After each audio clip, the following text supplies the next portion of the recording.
বেনজির আহমেদের যে অনুসন্ধানটা ভাই আমি দুর্নীতির। আমি আমি একটা পারিবারিক পৃথিবীর মধ্যে আমি একটা পারিবারিক আমি তো পারিবারিক পৃথিবী আছি, হ্যাঁ আমি এই জন্য তদন্ত রিপোর্টটা কোথায় গিয়ে দাঁড়াবে এটাও কিন্তু আমরা এখন বুঝে যাচ্ছি। তো এই হচ্ছে আসলে এই দেশের বাস্তবতা, যেখানে বেনজিরের মতো রাঘব বোয়াল যারা রয়েছে। বেনজির আহমেদকে নিয়ে চাঞ্চল্যকর তথ্য ফাঁস হয়েছিল, তার আলাউদ্দিনের চেরাগ, তার অবৈধ সম্পত্তি। অবশেষে বলেছিল দুদক মামলা করবে। দুদক মামলা করেছে কিনা আমরা এখনও সেটা জানি না। দুদক এখন পর্যন্ত নিশ্চুপ হয়ে আছে। দুদক কি আসলেও বেনজির দ্বারা ম্যানেজ হয়ে গিয়েছে, নাকি দুদক বেনজিরের বিরুদ্ধে মামলা করবে? অবশেষে চাঞ্চল্যকর তথ্য ফাঁস করেছেন নাজমুস সাকিব, নাগরিক টিভি। তার আলোচনা শুনলে আশা করি বিষয়টা বুঝতে পারবো। সকলকে স্বাগত জানাচ্ছি, আমি নাজমুস সাকিব। প্রিয় দর্শক, বেনজির আহমেদ পুলিশের সাবেক আইজি, এই ব্যক্তিটির দুর্নীতি নিয়ে কালের কণ্ঠ পত্রিকা অর্থাৎ বসুন্ধরা গ্রুপের মালিকানাধীন পত্রিকাতে যখন একটি সংবাদ ছাপা হলো, তখন দেশব্যাপী তোলপাড় শুরু হলো।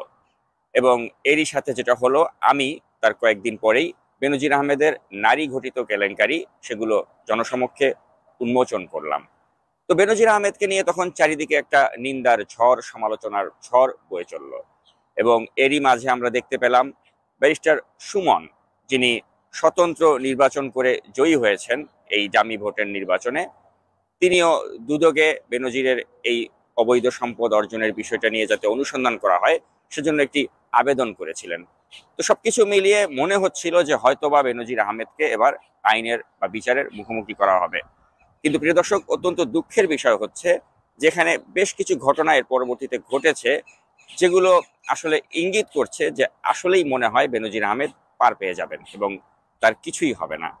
তো এই বিষয়গুলো নিয়ে আজকের এই ভিডিওতে আমি কিছুটা আলোচনা করতে চাই। তো প্রিয় দর্শক, প্রথমেই আমি যেটা বলতে চাই যে ব্যারিস্টার সুমন, তিনি নানা কারণে সমালোচিত।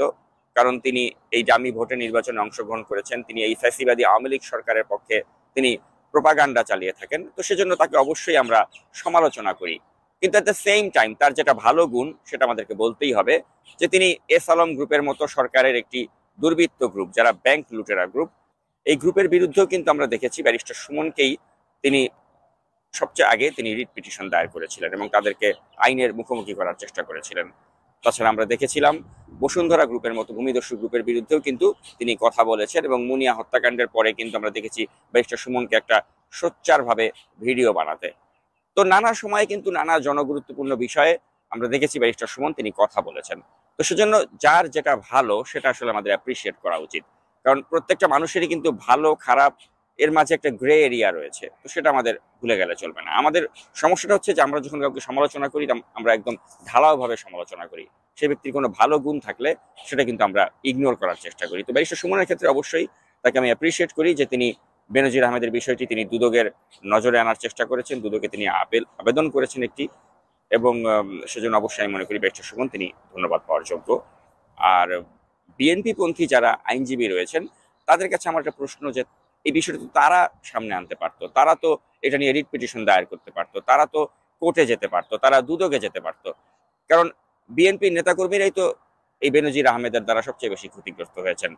কিন্তু অত্যন্ত দুঃখের বিষয় হচ্ছে যে এইসব বিষয়গুলোতে বিএনপি পন্থী যে আইনজীবী রয়েছেন তাদের একটা নির্লিপ্ততা আমরা দেখতে পাই, যেটা আসলেই একটি দুঃখজনক বিষয়।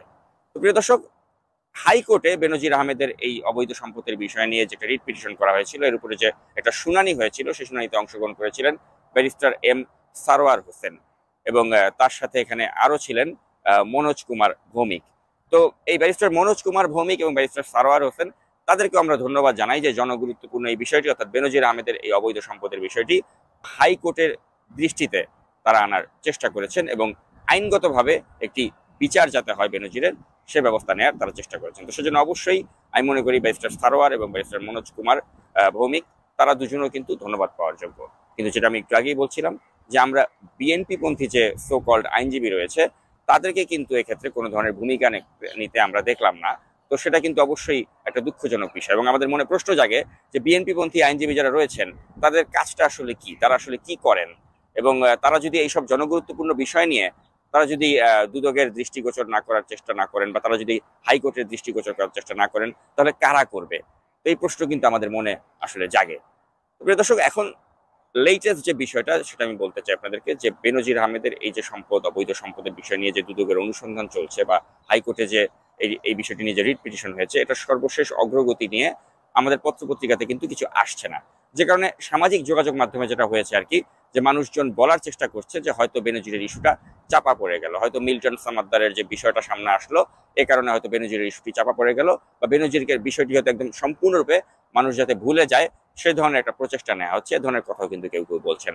প্রিয় দর্শক, আমি আপনাদেরকে যেটা জানাতে চাই সেটা হচ্ছে যে বেনজির আহমেদের বিষয়টা নিয়ে যখন ব্যারিস্টার সারোয়ার এবং মনোজ কুমার ভৌমিক তারা যখন এটা আদালতে উপস্থাপন করলেন, তারা শুনানিতে অংশগ্রহণ করলেন, তখন আদালত, ওটি ছিল 23 এপ্রিল তারিখ, তো আদালত কিন্তু 2 মাসের একটি সময় বেঁধে দিয়েছে, অর্থাৎ আগামী 23 এপ্রিলের পরে যেটা হয়েছে আর কি, যে 2 মাস যদি আপনারা হিসাব করেন, 23 জুনের মাঝেই কিন্তু একটি ফলাফল দিতে হবে, অর্থাৎ দুদককে এই তদন্তের অগ্রগতির বিষয়ে আদালতকে অবহিত করতে হবে যে এই অনুসন্ধান কার্য, অর্থাৎ বেনজিরের যে অবৈধ সম্পদ এই বিষয়ে তাদের যে অনুসন্ধান এটা কতটুকু অগ্রগতি হয়েছে এটা তাদেরকে আদালতে জানাতে হবে আগামী 23 জুনের মাঝে। তো আমরা খুব বেশি কিন্তু সময় বাকি নেই, 2-3 সপ্তাহের মধ্যে হয়তো এই বিষয়টি নিয়ে আমরা জানতে পারবো যে তাদের অগ্রগতি কতটুকু হলো। তো এরই মাঝে যেটা হয়েছে আর কি, যে সাংবাদিক হিসেবে অবশ্যই আমাদের যারা রয়েছে, আমরা সাংবাদিক, তারা কিন্তু এই বিষয়টি নিয়ে দুদককে প্রশ্ন করার অধিকার রাখি, বা যারা এই তদন্ত কার্যে যারা রয়েছেন এই দুদকের কর্মকর্তা তারাও কিন্তু সাংবাদিকদেরকে এই বিষয়ে তথ্য দিতে তারা বাধ্য। তো সেজন্য আমি যেটা করেছি আর কি, যে 3 সদস্যের এই যে একটা তদন্ত কমিটি গঠন করা হলো বেনজির আহমেদের এই অবৈধ সম্পদের অনুসন্ধান করার জন্য, তো এই তদন্ত কমিটির যিনি প্রধান অর্থাৎ মিস্টার হাফিজুল ইসলাম, আমি তার সাথে যোগাযোগ করার চেষ্টা করি এবং তাকে আমি কয়েকশোবার আমি তাকে ফোন দিয়েছি, কিন্তু দুর্ভাগ্যজনক বিষয় হচ্ছে তিনি একটি বারের জন্য আমার ফোন কলটি রিসিভ করেননি। উপরন্তু তিনি আমাকে একটি SMS করে আমার পরিচয় জানতে চাইছেন, যেটি হয়তো আপনারা স্ক্রিনে দেখতে পাচ্ছেন প্রিয় দর্শক। তা আমি আমার পরিচয় তাকে দিয়েছি, পরিচয় দিয়ে আমি তার কাছে জানতে চেয়েছি এই তদন্তের অগ্রগতি সম্পর্কে, এবং তাকে আমি এরপরে আবারও কল করেছি, তিনি একটি বারের জন্য আমার ফোন কলটি তিনি পিক আপ করেননি এবং তিনি আমার SMS এরও কোনো উত্তর দেননি। তো এ থেকে প্রিয় দর্শক আপনারা বুঝতে পারছেন যে এই হাফিজুল ইসলাম কিন্তু অলরেডি বেনজির আহমেদের দ্বারা তিনি পারচেসড হয়ে গিয়েছেন, যে কারণেই তিনি কিন্তু আমার সাথে কোনো ধরনের যোগাযোগ করার সাহস তিনি করেননি। আর তার এই টিমে আরো যে দুজন রয়েছেন অর্থাৎ মিস্টার জয়নাল আবেদিন এবং নিয়ামুল হাসান গাজী, তাদের সাথেও আমি যোগাযোগ করার চেষ্টা করেছি এবং তাদের কেউ আমার ফোনটি ধরেননি। তে থেকে আমরা বুঝতে পারছি যে আসলে এই 3 সদস্যের যে তদন্ত কমিটি রয়েছে তারা ইতিমধ্যেই বেনজিরের হালুয়া রুটি তারা খেয়ে গিয়েছেন, এবং এ কারণেই তারা সাংবাদিকদের কোনো ধরনের ফোন কল রিসিভ করছেন না, বা আমাদেরকে এই তদন্তের অগ্রগতি কতটুকু হয়েছে সেটি তারা জানাচ্ছেন না। তো কোনো উপায়ন্তর না দেখে প্রিয় দর্শক আমি যেটা করি আর কি, যে আমি দুদকেরই একজন পরিচালক রয়েছেন যিনি মানি লন্ডারিং বিষয়ের উপরে তিনি স্পেশালাইজড, এবং তাকে দায়িত্ব দেওয়া হয়েছে মানি লন্ডারিং এর বিষয়গুলোকে অনুসন্ধান করার জন্য। তো আমি সেই মিস্টার শাহরিয়ার তার শরণাপন্ন হই এবং তাকে আমি ফোনে পাওয়ার চেষ্টা করি এবং তার কাছ থেকে জানার চেষ্টা করি যে এই বেনজিরের তদন্ত কার্যের বিষয়টা দুদকের কতটুকু অগ্রগতি হয়েছে। তো এখানেও একটি দুর্ভাগ্যজনক বিষয় হচ্ছে জনাব শাহরিয়ার, তিনি আমার ফোন তো অনেকবার আমি দিয়েছি তাকে, তিনি ফোন ধরেননি। একটা পর্যায়ে এসে তিনি ফোন ধরেন এবং ধরে তিনি বলার চেষ্টা করেন যে তিনি একটা পারিবারিক মিটিং এ ব্যস্ত আছেন, তাই তিনি আমার সাথে কথা বলতে পারবেন না। তো প্রিয় দর্শক, এই ধরনের খোঁড়া যুক্তি বা অজুহাত দিয়ে তিনিও কিন্তু সংযোগটি বিচ্ছিন্ন করে দেন। চলুন একটু শুনে নেই সেই অডিও ক্লিপটি। Hello, hello. জি গোলাম শাহরিয়ার বলছেন? হ্যাঁ, হ্যালো। হ্যাঁ, গোলাম শাহরিয়ার বলছেন? হ্যাঁ, বলছি। জি, আমি একটু স্যার আপনার কাছে জানতে চাচ্ছিলাম, আমি নাগরিক টিভি থেকে বলছি, আপনার কাছে একটু জানতে চাচ্ছিলাম যে বেনজির আহমেদের যে অনুসন্ধানটা ওটার মানে অগ্রগতি কতটুকু হয়েছে? বেনজির আহমেদের যে অনুসন্ধানটা দুর্নীতি, আমি একটা পারিবারিক মিটিংয়ের মধ্যে আমি তো পারিবারিক মিটিংয়ে আছি। হ্যাঁ, আমি ওই জন্য বাবাকে দিচ্ছি, আমার এখন কথা বলার মতো অবস্থা নেই, কথা বলবো। আচ্ছা ঠিক আছে।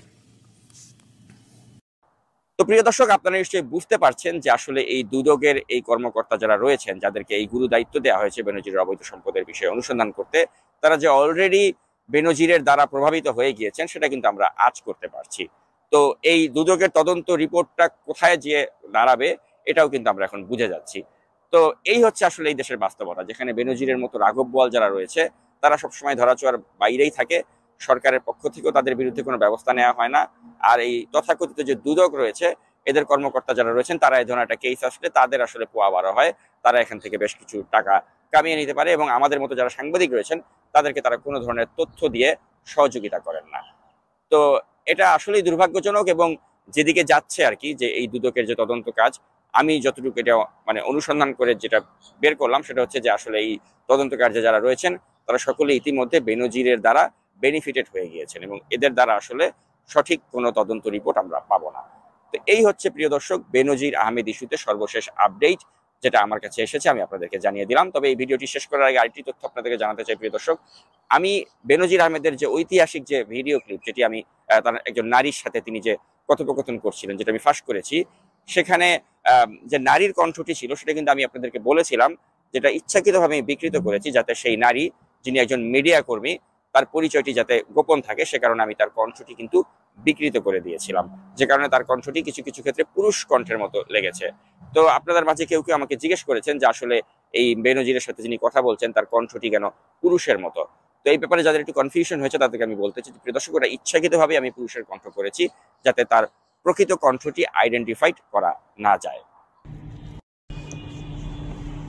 তোমার কি বলে ক্যামেরা নিচু করো, হ্যাঁ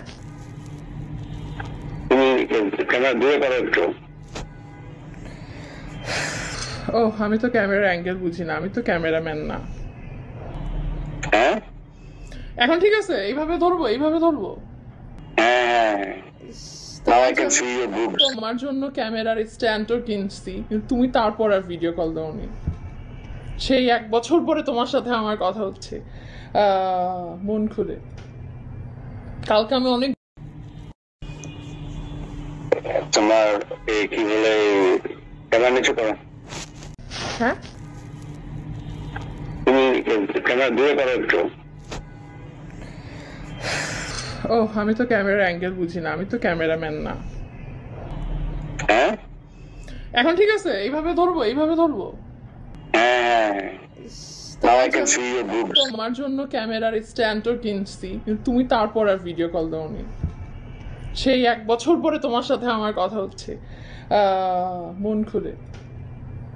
কালকে আমি অনেক প্রিয় দর্শক, আশা করি বেনজির আহমেদকে নিয়ে সৃষ্ট যেই প্রশ্নগুলো আপনাদের মনে উকি দিচ্ছিল, যে তার এই তদন্ত কাজ কতটুকু এগিয়েছে বা এই তদন্তের ভবিষ্যৎ কি হতে পারে বা দুদক কি করছে, এ বিষয়ে আমার কাছে যে সর্বশেষ আপডেটগুলো ছিল সেটা আমি আপনাদেরকে আসলে এই ভিডিওর মাধ্যমে দেওয়ার চেষ্টা করলাম। তো আশা করি এই বিষয়ে আপনাদের যে আগ্রহ ছিল, যে বিষয়গুলো জানার, সেগুলোর প্রশ্নের জবাব আপনারা নিশ্চয়ই আমার এই ভিডিওর মাধ্যমে পেয়ে গিয়েছেন। এতক্ষণ এই ভিডিওটি দেখার জন্য আপনাদেরকে ধন্যবাদ জানিয়ে আজকের মতো বিদায় নিচ্ছি। দর্শক, আলোচনা শুনে বুঝতে পেরেছেন যে বেনজির আহমেদের বিরুদ্ধে দুদক কী করতে চাচ্ছে। এটা যে দামাচাপা হয়ে গিয়েছে বা দামাচাপা পড়ে গিয়েছে সেটা কিন্তু আমরা বুঝতে পারতেছি, কারণ দুদক কেউ কথা বলতেছে না। যেটা চলে গিয়েছে সেটা চলে গিয়েছে, সেটা নিয়ে এখন আর কথা বলা যাবে না। এখন সামনে অনেক বিষয় আছে, সেগুলো নিয়েই সবাই কথা বলতেছে, সেগুলো নিয়ে সবাই নিউজ করতেছে। এই হচ্ছে আমাদের বাংলাদেশের অবস্থা।